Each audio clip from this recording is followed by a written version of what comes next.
बड़ी मस्त लगाओ होठा में तोर लाली के छौड़ी, बड़ी मस्त लगाओ होठा में तोर लाली के छौड़ी। जब पहनाही तो सूट चाहे साड़ी लागो ही अमर पाली के छौड़ी।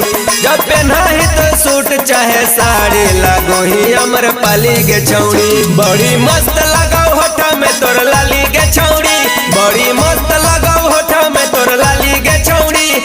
जब पहनाही तो सूट चाहे साड़ी लागो ही अमर पाली के छौड़ी। जब पहनाही तो सूट चाहे साड़ी लागो ही अमर पाली के छौड़ी।